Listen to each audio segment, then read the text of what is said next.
right now, everybody is asking themselves, how do I get a piece of Startup Nation? Israel is known around the world as having a huge number of exciting startup companies. 600 a year are roughly getting funding, generating dozens and dozens of big exits, billion-dollar exits. And today, the early-stage investor wants to get in, has to know somebody, has to figure out a way to do it. Well, we now have taken this knowledge and this understanding and this deal flow, we put it up on the web, and we're inviting accredited investors to come join us with sums as small as $10,000. But investing in startups, as you well know, is risky. At this point, are you showing more faith in an individual or an idea as opposed to a business? Generally, it's the individual. It's always about the team. And we look for people who've done it before, great entrepreneurs out there. In Israel, there are 1,500 entrepreneurs who have actually had a successful exit. So that makes a huge corpus of people we want to back again.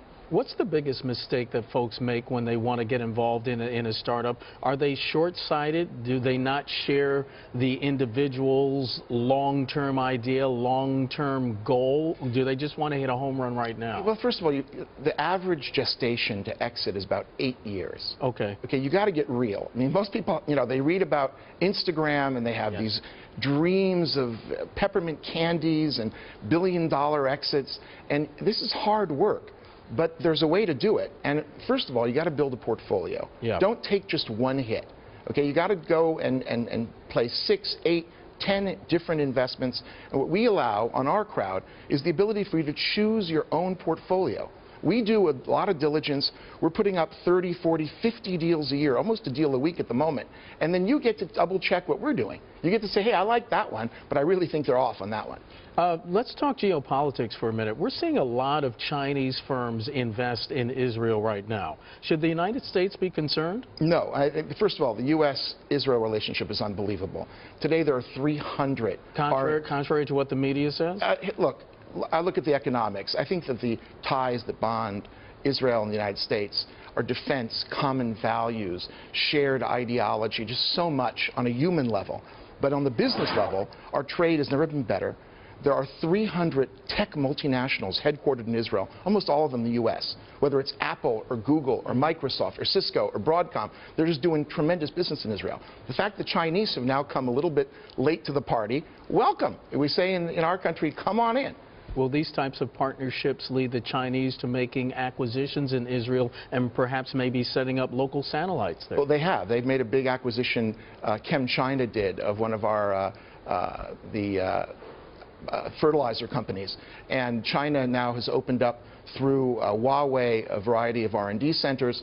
Singtel, Singapore Telecom, just announced a partnership with Amdocs on billing software, where they're going to be looking for Israeli innovation. So there's a definite increase of Chinese involvement in Israel, but I see no threat to the U.S.-Israel relationship. Speaking of threats, let's talk about cybersecurity. Israel is under attack. Israeli leaders have said that. Thousands of attempted cybersecurity spying, espionage that's going on every day, thousands a day. Are the country's technological advances able to keep up with these threats? Let's hope so. Right now, Israel has a very, very strong cyber defense operation, both in the army. Some of these units have thousands of people involved. The best and the brightest Israeli kids are competing to get into these units. And we also have a very, very robust private sector with leading companies such as Checkpoint and others who are providing corporate security solutions to help corporations fend off these attacks. The high-tech entrepreneurs in Israel, what impact are they having on the overall economy? Huge. Right now, over half of our exports are tech-oriented. I mean, certain companies like Intel, for example. Intel has 8,000 employees in Israel. Many of the chips that we know here in the U.S. as American born, bred, and raised are actually designed in Israel. And about 10% of Israel's exports are coming from Intel. Warren Buffett bought a company called Iskar, the controlling interest. They also represent close to 10% of Israel's exports. So there's this huge symbiotic relationship where you have Israeli innovation powering American companies, creating American jobs, by the way. In certain areas of this country, there are tens of thousands of jobs being created by Israeli innovation. You are a venture capitalist. How does the specter of a possible U.S. or Israeli military strike on Iran affect your ability to do business? It doesn't. Basically, why not? Look, we accept risk. the reason we have so there's risk and then there's risk. There's existential risk. I can't compute existential risk. No one can. In other words, the reality is here in New York, we've known existential risk. Sure. We live under existential risk. And the reality is that if you accept risk as part of life, then you get on with business and you create things and you make the world a better place. And I hope that there won't be no cataclysmic or horrible events in the future. In the meantime, I got too much stuff to do. I'm making money and building my business. All right. We have about a minute left. According to the Congress blog of the website The Hill, Israel stands to lose about $250 million of its $3.1 billion military aid package from the United States because of sequester, because of those automatic spending cuts. What might this mean for Israel's security and for the prospect of future aid? Well, I hope that that won't happen.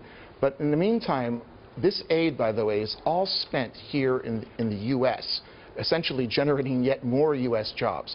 And in particular, some of this aid has powered some incredible developments like the Iron Dome system, which actually showed this incredible ability to actually shoot down missiles in mid-flight.